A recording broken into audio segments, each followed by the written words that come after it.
Before we get to today's episode of Five on the Floor, make sure you check out one of the great sponsors of this podcast and the other podcasts in the 5 Reasons Sports Network, and that is AutoNation. They're the largest auto retailer from coast to coast, and their friendly and knowledgeable staff here in South Florida will help you save big on a huge selection of new cars, trucks, and SUVs. Toyota, Honda, Chevrolet, Mercedes-Benz, and much more. And if you're looking to buy pre-owned, shop AutoNation's huge selection of one-price pre-owned vehicles, all clearly marked with one price, the lowest price guaranteed. Or if you just want to get rid of that old car, turn it into cash today, get a top dollar offer and a check the same day. They'll buy your car with no purchase necessary. Your check engine light on right now. Get the services you need at low AutoNation prices, oil changes, tires, batteries, and more, all for less. Call or visit AutoNation.com to schedule your appointment today. All right, but here's the thing. I used to say that a lot. If you're in the market for a new car, make sure you DM me at 5 Reasons Sports on Twitter. That's the number 5 Reasons Sports.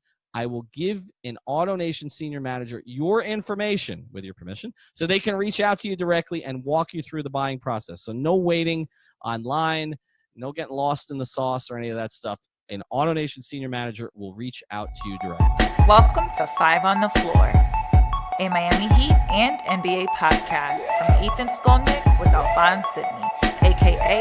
Alf954. Brought to you by the 5 Reasons Sports Network. Welcome into the latest episode of the Five on the Floor podcast. I'm Ethan Skolnick. You've now found us on the 5 Reasons Sports Network. Make sure you check out all the other podcasts in our network. Of course, during football season, you want to be following 3 yards per carry, Dolphins Analysis, Fish Tank, which is Dolphins Stories with O.J. McDuffie, Seth Levitt, and special guests. Of course, 5 Rings Canes, new episode with Larry Bluestein. Let me start over. Sorry. We'll just go 3, 2, 1.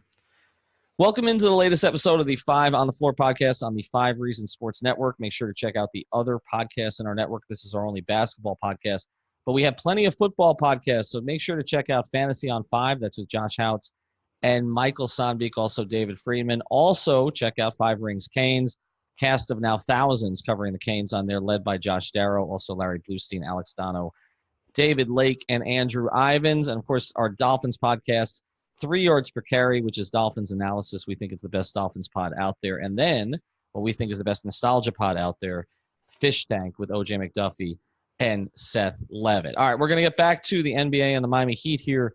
Now, Alf, and I'm here with Alf Sidney. You know I'm at Alf954. We've kind of run out of topics for this particular team. Look, we've hit it all, right? 3 weeks. 3 weeks ago. Yeah, 3 weeks ago. I mean, we hit the backcourt, we hit the front court, we've hit other teams. We started a fake feud with Philadelphia. We had Sedano on. Once we go to the Sedano well, you know, pretty much we're tapped. And we just so we're looking for stuff to talk about. And, you know, all Heat fans ever care about is what's next, right? So, I mean, what's kind of next is Jimmy Butler finally joining this team and coming back from his European vacation and having an actual press conference and playing basketball. And as you know, I even looked today, we're taping this on a Friday, you know, the Heat players are back on the floor. And so they're just waiting on Jimmy at this stage, and he'll be here. But, you know, everybody's always looking ahead to beyond that, and you have to in the NBA. And so we're going to do 2 different episodes here. We're going to look at 2020 today, and we're going to look at 2021. And we're going to look at the Heat's cap situation and the players that are available. And I have one word to describe the 2020 class: horrific. It's one of the worst in NBA history, and this is why, you know, it's not that bad. Oh, it is, man. Who's the headliner? It's just Anthony Davis. Okay, and you know, if things go reasonably well with the Lakers, he really shouldn't leave. He might, but you know, Rich Paul's out there with his guy LeBron James. I would put the odds against it unless like LeBron has a career-ending injury.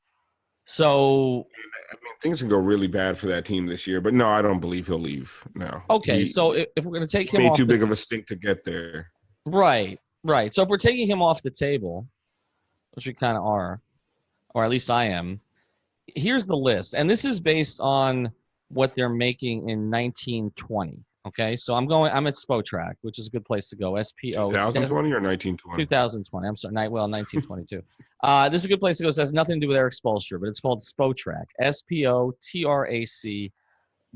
If you want to follow along, take a look at the free agents for 2020. We're only going to focus on those today. So they break it up based on the average value of the contract for the 1920 season. Okay, 2019-2020 now. Number one on the list is Kyle Lowry, who's going to be at $33 million this next year. He's also going to be 34. Yeah. I mean, he's not at this stage. And I know our guy Giancarlo Navas thinks he's the greatest point guard who's ever lived, and that Magic Johnson couldn't play in this era. But Kyle Lowry is not somebody you're going to be going after. That's a set after. of takes. That's quite a set of takes back to back. Right. Shaq Kyle also Lowry's the best. Yeah, right. Couldn't play in this era either. Right, and that's G. But Kyle, I mean, he's not a player you're going to be making a move for next year, correct? No, I mean, he doesn't excite me. I mean, the only way I can see the Heat making any kind of move for him, first of all, we have to talk about the Heat's cap situation next year. Isn't great. Mm-hmm. I mean, you're losing Goran Dragic is coming off the books, and I believe Myers Leonard is expiring as well. That is true. Let's go through it, actually, Alf. I'm glad you reminded me. All right, so let's go through the Heat's cap situation for next year. According to Spotrac, and again, there's different sites here that have slightly different versions of this, and I never understand that because the facts are the facts, right? But here's basically what they have. The players they have on the books for the Heat in the after 2020, so going into the 2020-2021 season, they've got Jimmy Butler at $34 million, roughly. I'm gonna round these to the nearest whole number. James Johnson at 16. Wow. Kelly Olynyk at 13. Justice Winslow at 13. Dion Waiters at about 12.7, so we'll call it 13. So basically a 34, 16, 13, 13, 13. Adebayo a little over 5. Tyler Herro a little under 4. Okay, so those players alone, you're basically at, we call it 50, 39, it's about 90 million, 95, 98, about $100 million, okay, with those players alone. But remember, you stretched Ryan Anderson to get rid of the Tyler Johnson contract. So you're really at about 105. Okay, then you've got these cap holds. You mentioned Goran, Myers Leonard, Derek Jones Jr., Udonis Haslem. I wouldn't worry about the UD and Derek Jones ones, although they're going to have to look at an extension with him at some point here. But Goran Dragic and Myers Leonard would be coming off your books. You'd have to hold temporarily until something happened with them.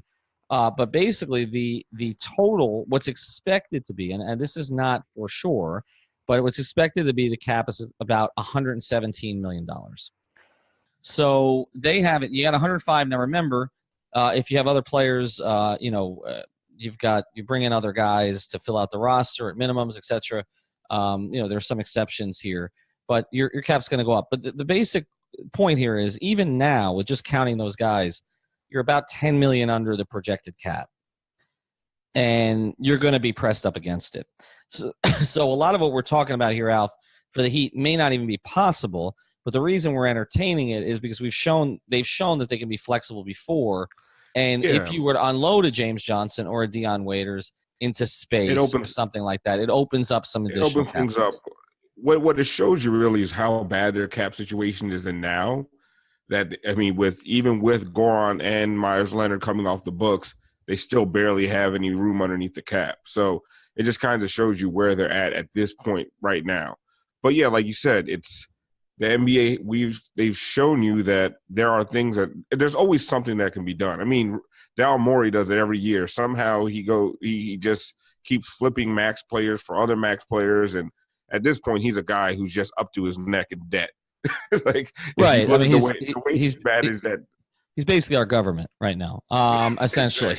Right? I mean, he's raising the debt ceiling. That's all he's doing. That's all he's doing. So, I mean, I don't know if he's getting the money from China or not, but we are.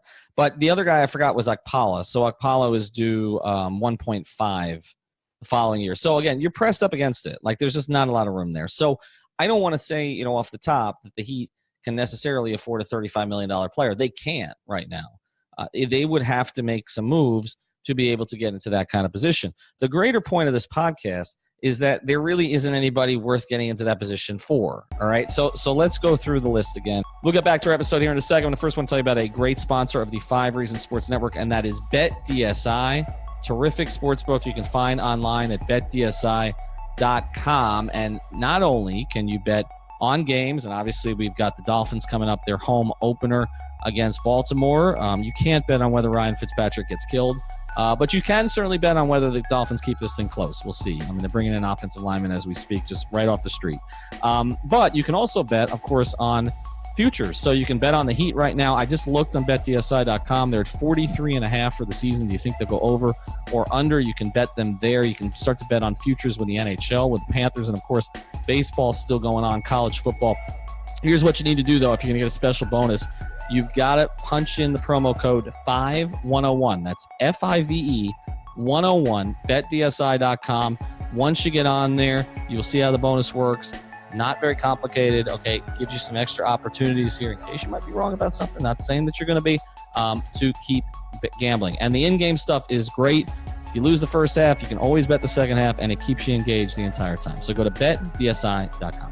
So Kyle Lowry, again, mid-30s point guards, making that kind of money. I mean, maybe if he's going to take 10 somewhere. What is he going to? In the open market, what will he even command? I guess a lot of it depends on what he does this season. Is basically the number one option. I mean, yeah, he's going to be the 1 or 1A with Siakam, I think, in Toronto. Yeah, and I honestly think that's going to be a 6 or 7 seed. I don't see them doing much. I agree. I mean, I think on the open market this year, he probably would have commanded in the 15 to 17 range per season.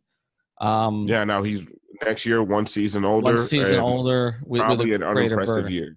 Right. So I don't think so. All right. So the next guy, Gordon Hayward. It's funny. He's back up again. Like we just did this. Right. And he's going to make $32 million this year. And, the Heat, and he has a player option. So he may not even be on this list because I would assume he's probably going to exercise it. Right. I mean, unless he has, he's fully recovered from an injury and he gives you the 22, 5, and 5 that you were expecting to get from him. I don't see how it happens with all the wings that they have on that team. So I don't even think Hayward's going to be on the market. So we can probably take him off the market. Paul Millsap, $30 million he's making this year for Denver. And his role is decreasing there. It's more Jokic. It's more Murray. It's more Harris. It's more the other pieces, more Beasley, more of the other pieces on that team.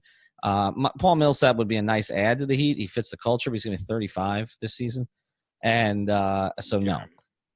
DeMar DeRozan. One of those Joe Johnson, Luol Deng sightings. At the end, right? You get a little something out of him, but it's just not. It doesn't turn your team around. No. All right. So DeMar DeRozan, going to make $28 million this year. He's got a player option if he even comes clean. And so, we'll have to see how that actually works out. I think, I just, with DeRozan's a weird one because, he's going to give you the scoring. He had a really nice season. I thought he rounded his game out a lot, but he never became a 3-point shooter. The clutch stuff with him it's not a myth, man. It's just not. Like, the stuff in the playoffs is real with him. He's just not an effective playoff player. Like, I mean, that there was that analytics that came out about guys and how they performed in the playoffs as relative to the regular season. And he fell off a cliff. And Kawhi is the guy who accelerated the most, and that played out again a little bit. So I just don't, DeMar, I think he's DeMar would have been a really good player in the early 2000s when the NBA was trash. Right. You had a bunch of guys out there, the Stevie Francises of the world, that, they could score a lot of mid-range, inefficient shots, high volume, and just never really won anything. I like DeMar, but DeMar is like a third or fourth option that you have to pay it like a number one, right? Right. He's a well. I don't know if he's a third or fourth. I think he's a on a title winning team. He's not your second option. I don't think so. I think he could be. Well, look, could he? Let's put it this way: could he have been? I mean, who was the second option in Toronto this year? Was it Lowry? Okay, maybe Siakam, but probably Lowry. And Lowry and DeRozan, there was some question who was the best player on that team in Toronto. I think you could win. You could advance pretty damn far with DeMar DeRozan as your second best scorer. I just don't. If you want to win a title, he has. To me, he has to be third or fourth. But you got to pay him like a number one. He's one of those guys that it's just I just don't see it happening for him. Yeah, probably not. And so I don't think that's a great fit for the Heat. Plus, I don't think he fits next to Jimmy. You can't have No. two guys when Jimmy's not a plus 3-point shooter. I mean, he's kind of a negative 3-point shooter. If you can't have two guys, like one who won't shoot threes and the other who really doesn't shoot it that well, it's in the modern NBA. Defenses will collapse. It's not going to work very well. Otto Porter Jr., $27 million player option. Christ. Andre Drummond, $25 million player option. I mean, if Bam's your center, you're not really considering that. We mentioned Anthony Davis, and we both assume. I think he's going to stay there. Things would have to be catastrophic, I think, for him to go. I mean, like catastrophic, like the way they were for the Lakers this season. Yeah. Because I believe that there's a chance that if LeBron had signed a 1-year deal, he might have gotten out of there this year. It wouldn't. I mean, I know he's got the other interests, and that's more important to Maverick and to Rich Paul than some of the basketball stuff now. But I think he might have bolted if he'd had the opportunity, but he didn't. I mean, he could have forced his way out, but it was such a bleep show last year, and it just is such a terrible kind of organization. I guess that's the only caveat you could put on that is that if any organization could figure out how to screw this up, it's probably the Lakers. Right. Because they've just been such a shit show for the last, really like 7-8 years. Mm-hmm. It's people talk about the Lakers' legacy and for the last like 7 or 8 years, they've been nothing but embarrassing story after embarrassing story after embarrassing story coming out of that franchise. So there is a part of me that could see something going so potentially wrong over there that Anthony Davis is just like, listen, Rich, listen, LeBron, I got to get out of here. But I don't know. I mean, there's no chance for him coming to the Heat, but just to shake up the free agent market, I think there might be something going on there that could actually force him out. But that's probably like a 5% chance. 95% chance I think he's staying.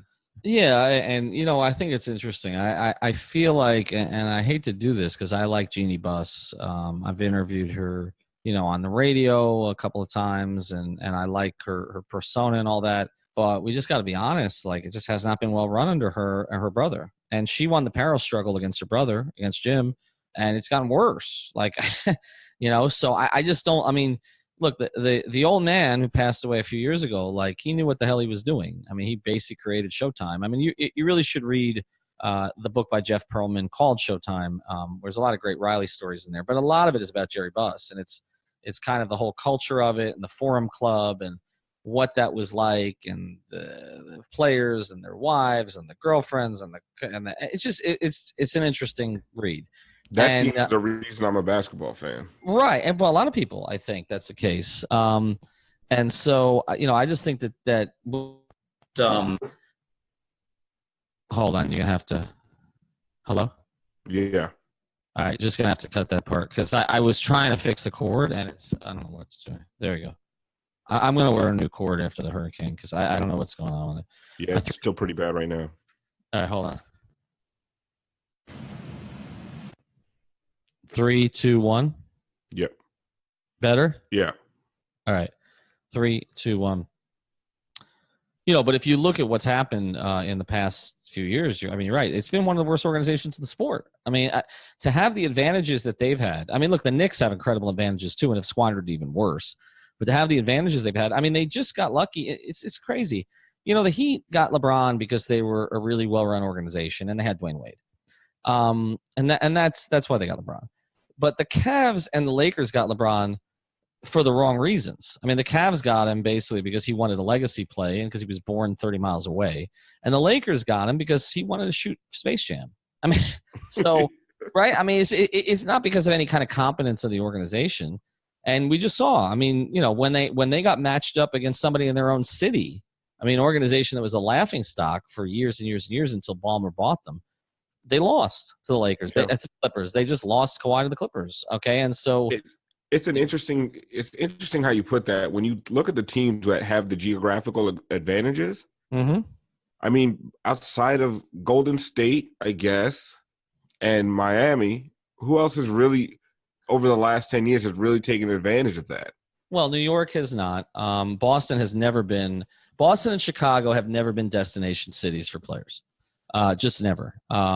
Boston, I think it's the race thing a lot. Chicago, it's the cold thing. It's also the following Jordan thing. It's the Jerry Reinsdorf is cheap thing for years and years and years. Yeah. There were a whole bunch of things that played into it, but that's hurt them. But they've been successful at, obviously during different periods now, the Rose era, as we kind of, I guess, call it in retrospect. They built, something significant there. They just couldn't cash in, and then he got hurt. But yeah, the bigger cities now. I think Houston does a good job of it. Houston's a very attractive city to NBA players. I think one city that is totally squandered and it doesn't get talked about is NBA players, particularly older NBA players, really like Phoenix because a lot of them like to go play golf there. To be honest, the climate's great. That's true. Yeah, and Phoenix is and for years and years before Sarver bought it, it was known as a great place to play, great environment to play, downtown arena.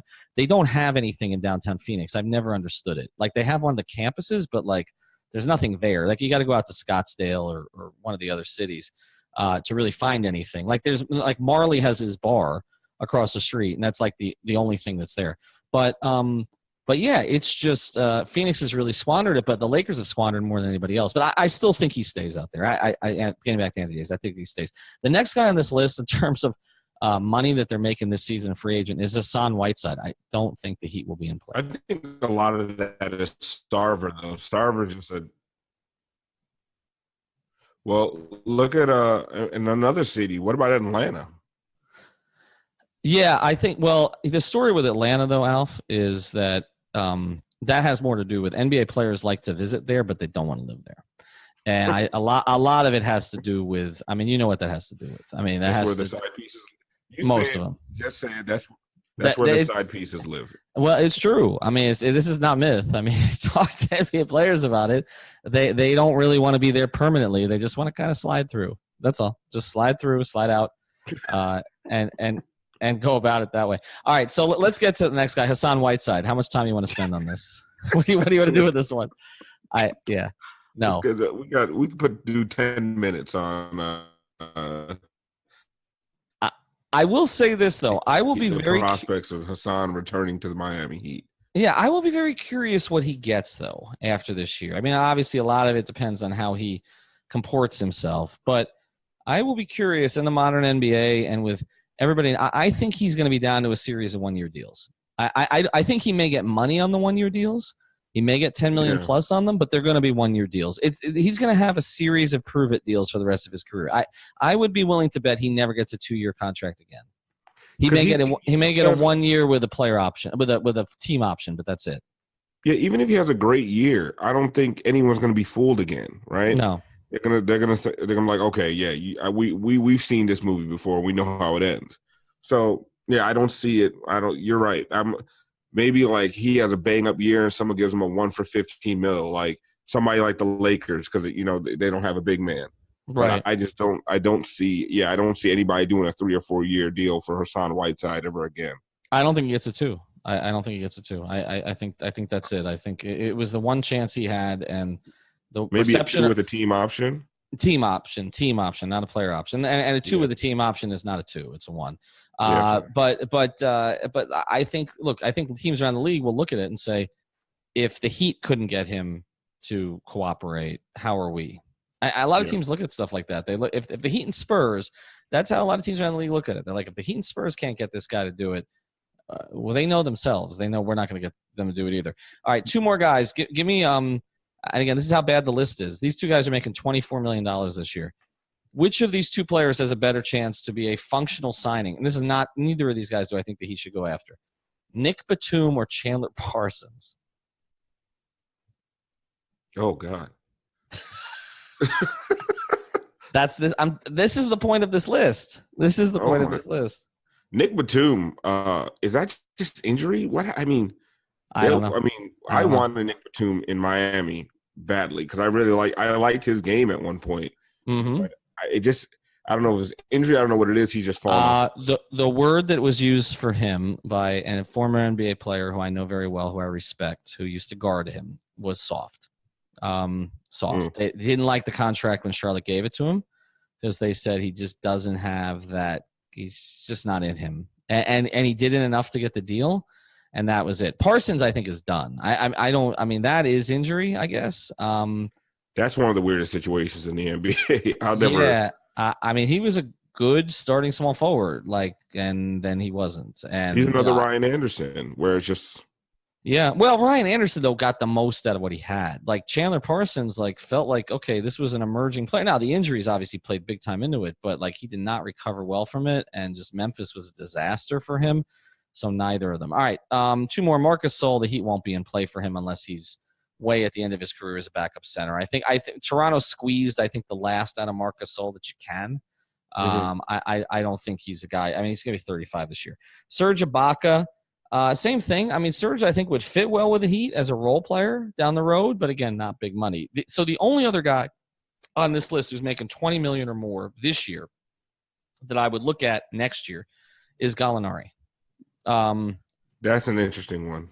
Who's at 21.5 this year, playing for OKC. They're going to lose a lot in the West. I like a couple of pieces they added from the Clippers, but they're going to lose a lot. It's a really good conference. Obviously, no Westbrook anymore. Gilgeous-Alexander's out there, but I mean, there's not a ton on that roster. It's a rebuild. He's going to score a bunch. He'll probably get hurt again because that's typically – it didn't happen last year, actually, but that's typically what happens with him. But Gallo is the one guy on this list that I know the Heat have had interest before, and he's going to be 32 this season. Again, not a big money guy at that stage, but somebody I think that the Heat would look at if they had some cap space to clear, or they can move something in the sign and trade potentially. But he's the only other one, because I look at the rest of this list, sub-20 list. Jeff Teague, Derek Favors, Kent Bazemore, Tim Hardaway Jr. You could bring Timmy home, but is he ever going to defend? Evan Turner, he's a worst. no. Yeah, I mean, who's Derek Favors? I don't hate that. No, I don't hate it. He's making 18.8 this year. I don't. He's a very good defender. Never really became the offensive player that you'd hoped he'd become. He's going to be in New Orleans this year. That's a pretty stacked team. I mean, I don't know how far up they get. It depends on how quickly Zion develops. How he fits next to Zion, I'm a little confused, although I trust David Griffin on that. But he's interesting. The other guy who's kind of interesting on this list, but not at the money he makes now, and he probably will end up getting more, is Evan Fournier, who makes 17 this year on a player option. He might opt out of that. And I just the thing about him is, that he has proven he can score consistently in the NBA. He's only 27 this year. So, I mean, as a six-man type guy, to be honest, I like him better than Tim Hardaway Jr., because at least Fournier, me too. Yeah, Fournier pretends to defend at times, and he doesn't hijack your entire offense. But the rest of it, Reggie Jackson at 16 this year just never became what I thought he would become. Marcus Morris is making 15 this year. I like him as a role player, not necessarily at that price, but I like him. But, it's funny. I look at this list, and, Goran Dragic is going to get a lot of feelers in free agency. I mean, you look at this list, okay, the other point guards on the list are who? Reggie Jackson, Jeff Teague, Kyle Lowry, and Jeff Teague. He's in that. He's the second best point guard in next year's free agency. Right. So I don't even think that can be argued. No. So I think he's in the mix. I mean, some of these other names I don't really, Brandon Knight. I mean, Pinecrest alum, but no. Eric Gordon's going to be 32. Maybe as a shooter off the bench, I would still like Eric Gordon, but actually his numbers have kind of tailed off in the last couple of years. And then you've got Tyler Johnson, Jordan Clarkson. I think he's restricted, though, right? Yeah, I believe he is restricted. No. Gordon's unrestricted. Gordon's unrestricted going into next season. He is. Yeah, he's unrestricted. That's an interesting name. He is, and another interesting name guy I kind of like a little bit is Jeremy Grant, who's now in Denver, who I still think has a little bit of upside, could be a good role player, has athleticism, is only 26 this year. Now, he's got a player option at $9 million. He might decline that. The other one I think who strikes me as a Heat-type player is Van Vliet. And he's unrestricted, making 9 this year, going to be 26 this season. May get a bigger role this year playing next to Lowry a little bit more with Danny Green gone. And I kind of like him a little bit. So there's some role guys I like here, but it's just the overall list as we sort of sum this whole thing up. I mean, the overall list to me says it's just not even a free agent class that you really want to get that involved in.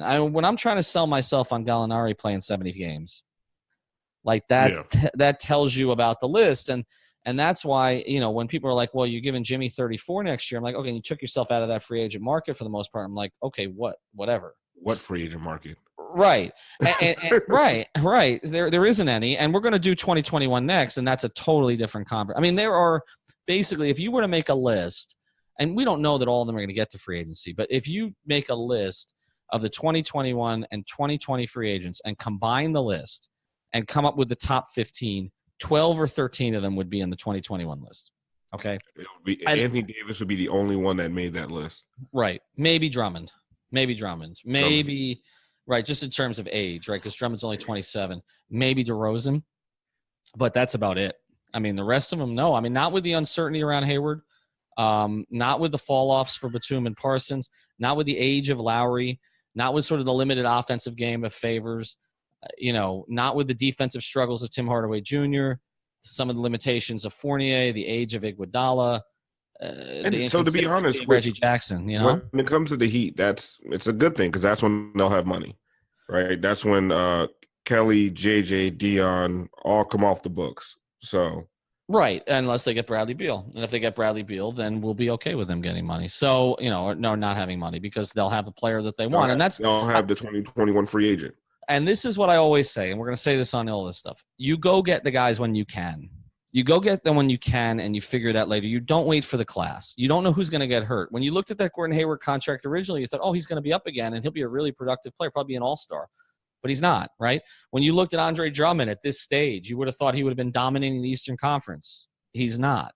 So I just think when you can get a player and get him in your system at that point, you do it, okay? Even if you have to give up some assets, because tomorrow is not promised. It's not promised they're going to be available. It's not promised they're going to be the same player you thought they were going to be. It's not promised you're going to be in the same money situation. It's not promised that the conference is going to look the same. You have to make the deal when you can. And that's why I've always been younger. Right. It was different. There was one time that it made sense when the greatest player of this generation, and arguably the greatest of all time, certainly one of the top two, was going to be available in 2010. Then, yes, you clear the decks. But barring that, okay, you get the players when you can. And that's pretty much the way it is. So we're going to do another episode on this on 2021. And be sure to check that out. That'll be out here later in the week.